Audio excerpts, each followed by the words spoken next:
ভাই আল্লাহ যদি আমাকে নিয়ে যায়, আমার বাচ্চাটার দিকে একটু খেয়াল রাখেন।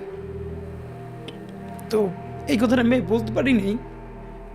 আব্বার একটা মানে আপনি যদি বলেন যে আমার সারা জীবনের যেটুকুন সততা, সাহস, লড়াই, এটার দুনিয়ার সমস্ত শক্তি আমার আব্বা।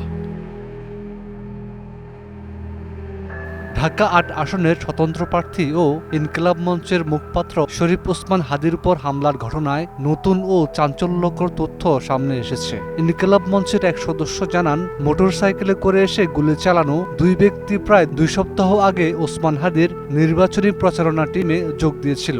বিবিসি বাংলার প্রতিবেদনে উঠে আসে এমন তথ্য। ইনকিলাব মঞ্চের সদস্য মোহাম্মদ ওসামা বলেন, ২ সপ্তাহ আগে তারা টিমে যুক্ত হয়। কিছুদিন দেখা না গেলেও কয়েকদিন আগে আবার এসে প্রচারণায় অংশ নেয়। মোটরসাইকেলে থাকা ২ জনের একজন হাদির মাথায় গুলি চালায়। নতুন এবং ফিরে আসা গ্রাহকদের জন্য নগদে চলছে ক্যাশব্যাক সহ প্রতিদিন হাজারো উপহার জেতার সুযোগ। হবে আশা আর ফেরা, সারপ্রাইজ সেরা। এদিকে পুলিশ ও র্যাব সিসিটিভি ও আশপাশের ভিডিও ফুটেজ সংগ্রহ করেছে। তদন্ত সংশ্লিষ্ট ২ কর্মকর্তা জানান, প্রতিটি তথ্য যাচাই করা হচ্ছে। এরই মধ্যে সামাজিক যোগাযোগ মাধ্যমে হামলায় জড়িত সন্দেহে একজনের ছবি ভাইরাল হয়েছে। আহত ওসমান হাদির পাশে অবস্থান করা অবস্থায় তাকে দেখা যায়। ধারণা করা হচ্ছে মোটরসাইকেলের ২ ব্যক্তির একজন তিনি। শুক্রবার দুপুরে বিজয়নগর এলাকায় গুলিবিদ্ধ হন ওসমান হাদি। পরে তাকে গুরুতর অবস্থায় ঢাকা মেডিকেল কলেজ হাসপাতালে নেওয়া হয়। ঢাকা মেডিকেল পুলিশ ফাঁড়ির উপপরিদর্শক মোহাম্মদ সেলিম জানান, ওসমান হাদি মাথায় গুলিবিদ্ধ হয়েছেন।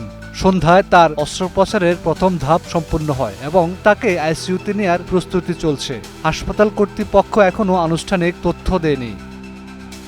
ইনকিলাব মঞ্চের সেক্রেটারি ও হাদির পিআর প্রধান আব্দুল্লাহ আল জাবের বলেন, ঘটনার সময় হাদির সঙ্গে থাকা ২ জন মানসিকভাবে বিপর্যস্ত হয়ে পড়েছেন, তাই পুরো ঘটনার বিবরণ দিতে পারছেন না। তিনি আরও বলেন, স্বাধীনতা ও সার্বভৌমত্ব বিরোধী পরাজিত শক্তি কিংবা যাকে তারা নির্বাচনী হুমকি মনে করছে তাদের মাধ্যমেই এই হামলা হয়ে থাকতে পারে।